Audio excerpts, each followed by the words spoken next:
Hello, second graders. Today we are going to read Chapter 6 in Gooney Bird Greene.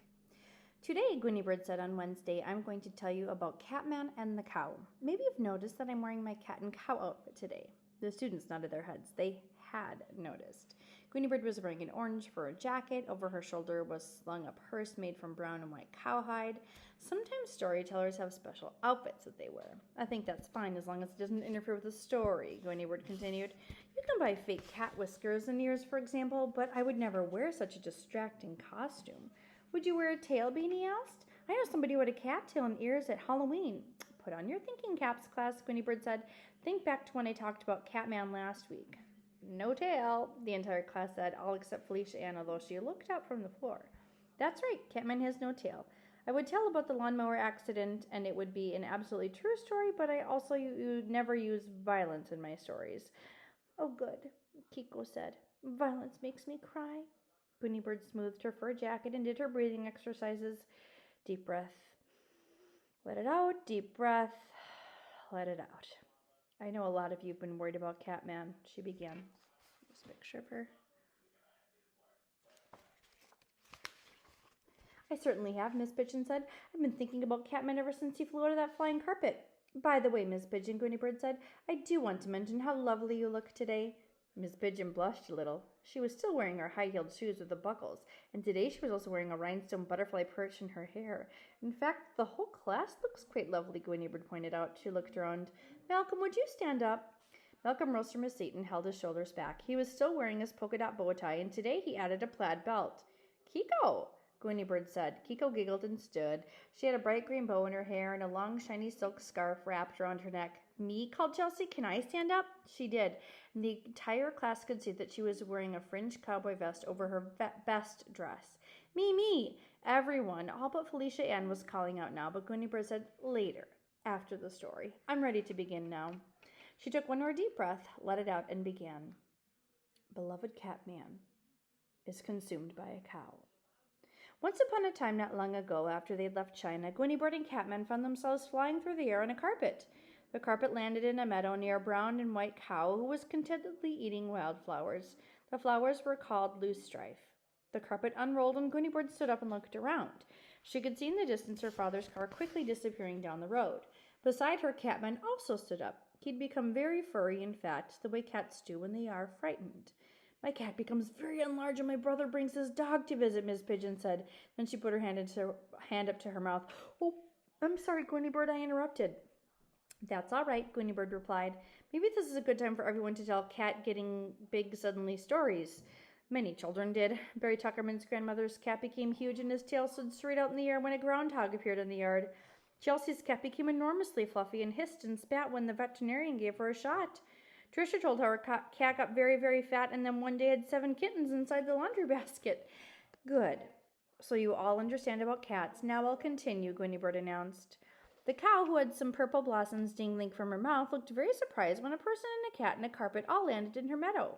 She thought about what to do and decided that moving to a different corner of the meadow would be the best choice. Carefully, moving slowly in a cow-like fashion, she strolled away toward the corner where the yellow cosmos and oxeye daisies were in bloom.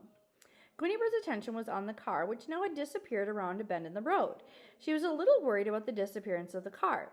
But Catman didn't care about the car. Catman had never liked the car at all. In fact, Catman hated the car, and he was glad that he had disappeared. But he was very interested in the cow. Catman had never seen a cow before. Now he watched with fascination as the cow moved slowly toward the other corner of the meadow. He liked the way the cow walked heavily and with determination. He liked the way the cow smelled of thick, sun-warmed cowhide and meadow flowers. And as he scampered along behind the cow and the cow noticed and mooed, Catman liked the way the cow sounded. It was comforting, the low throaty sound of the moo, and in the background was the buzzing of flies. Catman began to purr. In the distance he could hear Gooney Bird calling, Catman, Catman, but he didn't care. He found himself falling in love with the cow. I like romance, Beanie sighed. Me too, said Kiko with a tiny sigh. Gooney Bird waited a moment, but no one else said anything. She continued the story. In the evening, the farmer, Mr. Henry Scheinhofen, came to the meadow and called the cow. It was time to take her into the barn to be milked. The cow liked the farmer, who was soft-spoken and kind, and she liked the barn, which was airy and dark and smelled of hay, and she liked being milked, which felt a little like sneezing, something that needs to be done now and then, so she cheerfully followed the farmer when he called her.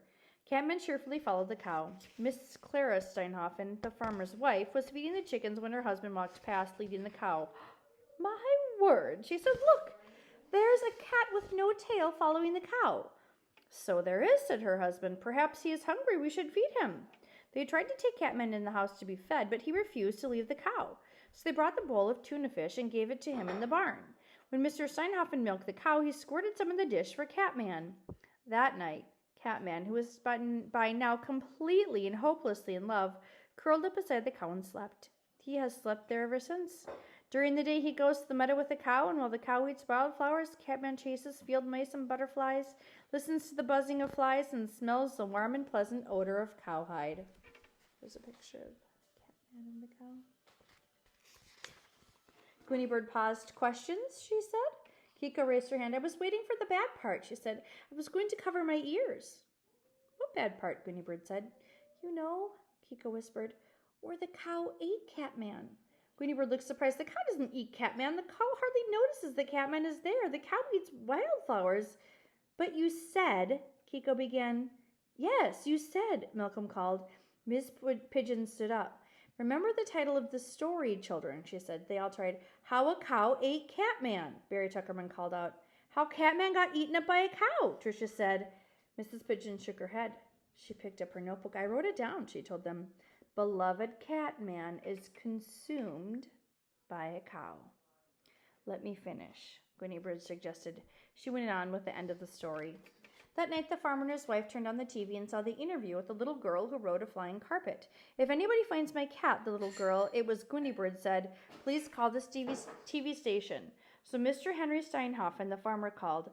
"I have the cat here in my barn," he said. "Orange and white cat, no tail. But I gotta tell you," he said, "I don't think you'll be able to take it away. It won't leave my cow." "Won't leave your cow," the TV lady said. She sounded puzzled. "Nope," said the farmer. "Wouldn't even leave for tuna fish. We had tuna fish and put it right beside the cow." "How?" "Happens sometimes," the farmer explained. "I guess you'd call it something like love. The cat is downright consumed by the cow." "And is the cow consumed by the cat?" the TV lady asked. "Nope. The cow doesn't care on one way or another, but she doesn't step on the cat. She's a very careful cow." The TV people called Gooney Bird and her parents, and they told them where Catman was and that Catman was consumed by a cow.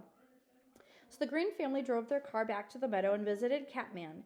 Catman was nice to them, but they could tell that he was not consumed by the Greene family. He was consumed only by the cow. And so they kissed him goodbye.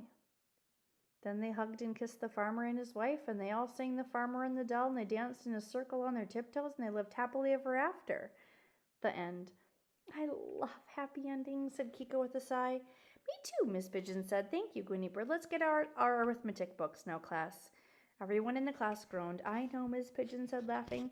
"It's much more fun to listen to Gooney Bird stories, but we can look forward to tomorrow. She'll have another one tomorrow."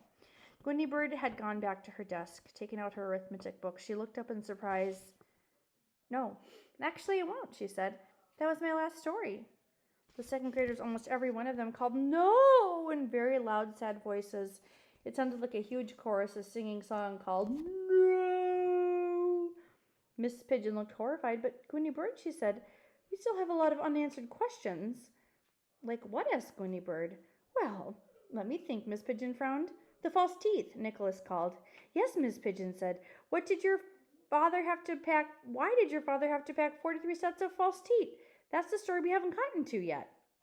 Miss Gooney Bird looked surprised.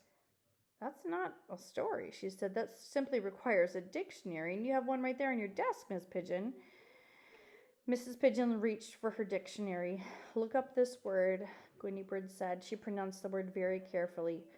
"Prosthethodontist." "Oh my goodness," Miss Pigeon read the definition. "It's a special kind of dentist. He makes false teeth." "Exactly," Gooney Bird said. "That's what my father is." No story there. "But we want more stories, Gooney Bird," Barry Tuckerman said in a loud voice. As usual, he's standing up with one knee on his desk chair. Gooney Bird sighed impatiently. "I need to do my arithmetic," she said. "I'm not very good at subtraction yet. But all right, sit down, Barry. Close the dictionary, Miss Pigeon. I will tell you how to get stories.